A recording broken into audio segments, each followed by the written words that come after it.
Библиска доктрина.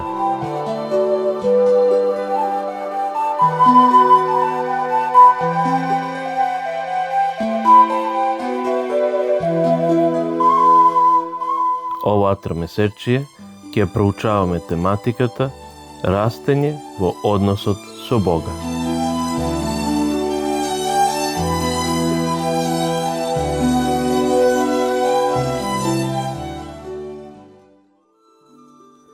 Четврток, 21. мај. Исусовата вера. Како што овој свет се приближува кон својот крај, дел од тројната ангелска порака го опишува Божиот народ како оние кои ги држат Божите заповеди и ја имаат Исусовата вера. Прочитајте го текстот во Откровение 14 глава 12 стих. Што значи изразот Исусовата вера? А текстот вели: тука е трпението на светите, кои ги пазат Божите заповеди и верата во Исуса.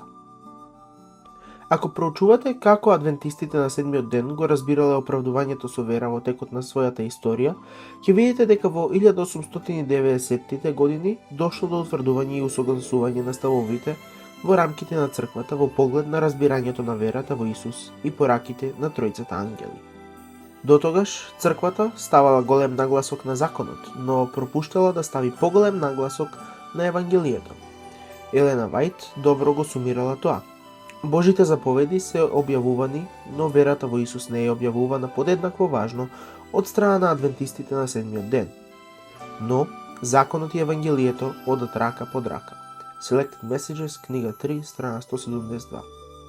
Иако Евреите 11 глава ги наведува побожните луѓе кои имале силна вера, ничија вера не може да се спореди со Исусовата вера. Прочитајте го текстот во Матеј 26 глава 36 до 42 стих.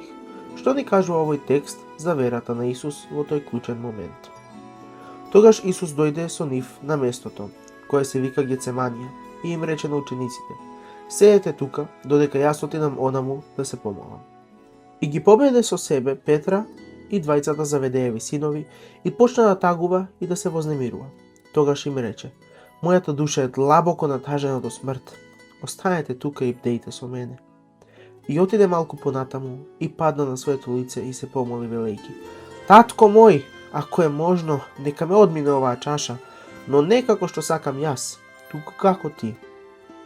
И дојде при учениците и ги најде како што спијат. И му рече на Петра: така, не можевте ли да пробдеете со мене еден час? Бдејте и молете се, за да не паднете во искушение. Духот е бодар, но телото е слабо. Пак, повторно отиде и се помоли велејки: татко мој, ако не е можно да ме одмине оваа чаша, да не ја пијам, нека биде твојата волја. Кога ја имаме Исусовата вера, тоа значи не само дека ја имитираме неговата вера во Бога преку послушност кон Него и Неговата реч, туку дека имаме и активно, живо, секојдневно искуство со Исуса. Ова подразбира спознавање и действување врз основа на фактот дека доколку Исус не е во центарот на нашиот секојдневен живот, ние не можеме да имаме спасоносен однос со Бога. Да ја имаме Исусовата вера, значи да го имаме Исуса кој живее во нас, а со тоа и Неговата вера е во нашите срца, бидејќи Исус е самиот темел на нашата вера. Понекогаш нашата вера е слаба и без сила, но Исус е достоен и ние можеме да ја имаме Неговата вера која се гледува во нашето лично искуство, а ни се припишува врз основа на Неговиот дар на благодатта, наменет за сите што веруваат. Откровение 5 глава 9 стих вели: и пееја нова песна велејки: достоен си да го земеш книжниот свиток и да ги отвориш неговите печати, зашто беше заклан и зашто со својата крв ги откупи за Бога од секое племе и јазик и народ и народност. Колку навистина ја посакувате Исусовата вера?